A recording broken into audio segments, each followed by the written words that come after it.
नमस्ते, मी सावित्रा खडाखडे या चॅनलमध्ये तुम्हा सर्वांचं खूप खूप मनापासून स्वागत करते।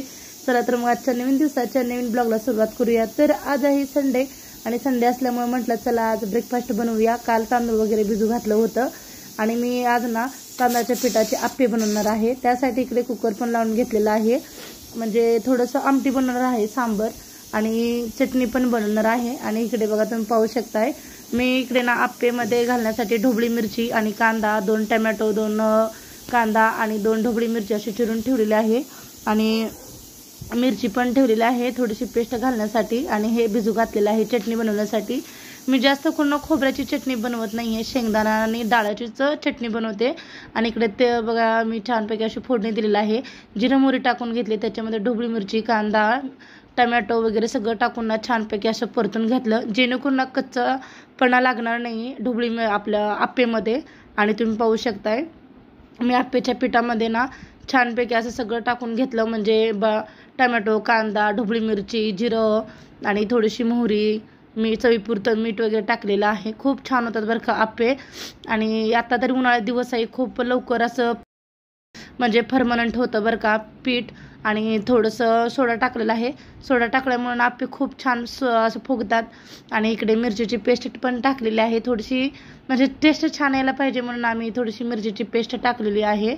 आणि आता ना मी मिरची आणि कोथिंबीर आणि आपली कढीपत्ता वगैरे मिक्सरला लावून घेते। आणि ते मिक्सरला लावून ना मला परत चटणी बनवण्यासाठी बनवायचं आहे आणि सांबार पण बनवायचं होतं। आणि चला आता सांबार पण मी बनवून घेते। आणि तुम्ही पाहू शकताय अजून कढईत आता थंड झालेलं आहे कढईमधलं सगळं सारण। आता ते मी पिठामध्ये अजून थोडंसं होतं ते ॲड केलं आणि आपल्या आप्पेच्या पात्राला थोडंसं तेल लावून घ्यायचं कडाने आणि आप्पे सोडायचे। आणि एकदम असं घट्ट आणि सैलसर पीठ बनवायचं नाही बरं का, मीडियममध्ये असं पीठ असायला पाहिजे, तरच आपले आप्पे खूप छान होतात। तुम्ही पाहू शकताय मी इकडनं तेल लावून घेतलं आप्पे पात्राला आणि सगळे एक एक करून साईडनं अगोदर साईडनं मी आप्पे म्हणजे पीठ हे ॲड करते आणि नंतर मधल्या ह्याच्यामध्ये ॲड करत असते, कारण जेणेकरून करपणार नाहीत आपले आप्पे। आणि थोडंसं वरून तेल सोडायचं आणि वरती एक झाकण लावायचं, 2 मिनटं एक वाफ काढायची। खरंच खूप छान होतात बरं का आप्पे आणि शौर्यला पण आवडतात आप्पे। आणि हा मुलांना कसं वेगवेगळं काहीतरी बनवलं ना ते आवडीने खातील। आणि दररोज उपमा, पोहे, शिरा असल्यामुळे ना शौर्यला पण आवडत नाही आणि जात पण नाही आहे। आणि असे आप्पे, इडली वगैरे बनवलं ना खरंच मोठ्यांनाही तसं होतं, ते तर लहान मुलं आहेत, उन्हाळ्यात कसं जास्तीचं जेवण जात नाही, जास्त पाणी असं पिलं जातं। म्हटलं चला आज सुट्टी आहे स्वयंपाकाला, आज सकाळी आप्पे बनवूया छानपैकी। मी इकडे आप्पे वगैरे बनवले, खूप छान असं आप्पे बनलेले आहेत आणि एकदम असे टुम्म फुगलेले आहेत। तुम्ही पाहू शकता एकदम असं स्पॉन्जी आप्पे बनलेले आहेत आणि खूप छान वाटलं बरं का मला ही आप्पे बनवल्यानंतर। आणि इतका उकाडा आहे ना, आता बघा 9 वाजलेले आहे तरी मला इतकं असं गरमी होत होती ना विचारायची सोय नाही। आणि इकडे मिरचीचे तुकडे केलते आणि मी कोथिंबीर आणि ह्याची ओव्याचं पान, चवीपुरतं मीठ आणि थोडी साखर घालून मिक्सर लावून घेतली। आणि हे आता मी शेंगदाणा आणि फुटाणं म्हणजे डाळ्याची चटणी बनवणार आहे। आणि दही टाकलं, घरचं फ्रेश ताजं दही घालायचं, म्हणजे आंबट पॉकेटचं घातलं ना छान होणार नाही आहे। आणि मिक्सरला 2-3 वेळा छानपैकी फिरून घ्यायचं। अशी तुम्ही नक्की बनवा बरं का, ही चटणी खूप छान होते। आणि प्रत्येकजण खोबऱ्याची चटणी बनवतात, पण खोबऱ्याची चटणीपेक्षा ना ही शेंगदाणा आणि डाळीची चटणी एकदम अप्रतिम, खोकलाही येणार नाही। लहान मुलांना कसं खोबरं वगैरे खाल्लं ना आताच्या खोकला वगैरे येत असतो, पण मी नेहमी अशी चटणी बनवत असते। आणि चटणी कशी झाली मला नक्कीच कमेंट बॉक्समध्ये सांगा आणि आप्पेही कसे झालेले तेही कमेंट बॉक्समध्ये सांगा। आणि या सगळे तुम्ही पण सकाळचा असा गरमागरम आप्पे आणि चटणी खायला। आणि आम्ही पण सगळे इकडे ना आप्पे वगैरे खाऊन झालं आणि भरपूर असा राडा पसारा झालता बरं का। आणि मी इकडे झाडू वगैरे मारायला घेतलेला आहे।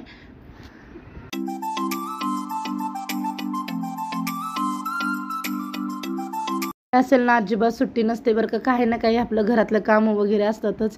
आणि सकाळचं आमचा सर्वांचा ब्रेकफास्ट वगैरे झाला आणि झाल्यानंतर मी लगेच इकडे झाडू पण मारायला घेतलेला आहे। आणि काहीतरी असं इडली म्हणा, आप्पे म्हणा ना, आपलं घरबार सगळं असं पसारा आणि इतकं असे भांडे वगैरे पडतात ना, आपल्याला कधी एकदा होते असं काम वाटतंय, पण संडे असेल ना दुप्पटच काम वाटतं।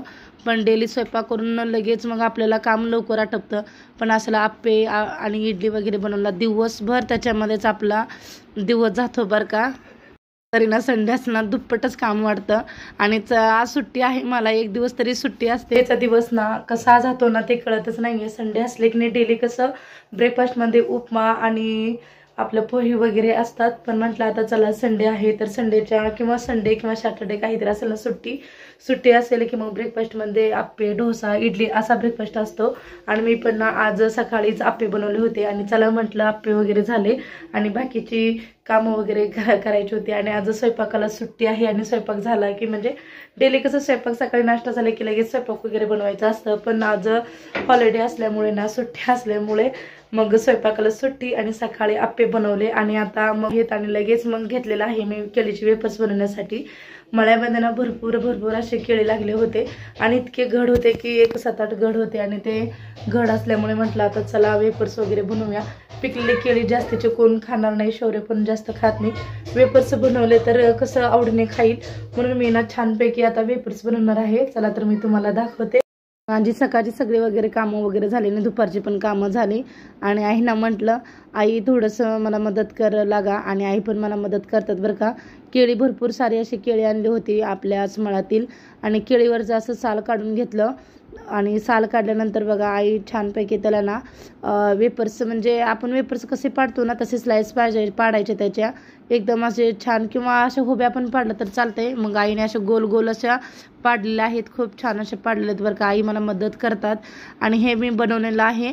पाणी आणि बारीक मीठ आणि थोडीशी हळद टाकलेली आहे. आणि तुम्ही पाहू शकता इकडे केळी मी थोडंसं वरचं साल काढून घेतलेलं आहे आणि ते थोडेसे काळे वगैरे पडलेले आहेत. आणि हाताला ना आपण तेल लावूनच मग केळीवरची साल काढायची बरं का. आणि भरपूर सारी असे ना 1 डझन केळीचे मी वेपर्स बनवायला घेतलेले आहेत आणि खूप छान होतात बरं का असे वेपर्स.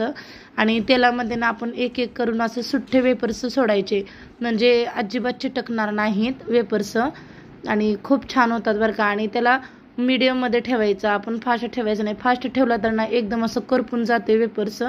मीडियममध्ये जर गॅस ठेवला ना एकदम छानपैकी असे तळले जातात. तुम्ही पाहू शकताय आता थोडे फार असे तळलेले आहेत आणि किती छान असं कलर पण आलेला आहे. मग तळून झालं ना लगेच मग त्याच्यावरती ना असं पाण्याचा शिंपडा द्यायचा कढईमध्येच. आणि त्याला ना मीठ आणि हळद लागतं आणि खूप टेस्टी होतात बरं का. आपल्याला हवं असेल तर मग वरून थोडंसं तिखट पण टाकू शकतो नंतर तळायचं झाल्यानंतर. आणि एकदम आता किती छान झाले तुम्ही पाहू शकता. एकदम असं कडूम असा आवाज येतोय. आणि ना आता संध्याकाळची वेळ झालेली आहे आणि आजच्या जेवणामध्ये बघा भाकरी बनवलेला आहे आणि झुणका बनवलेला आहे.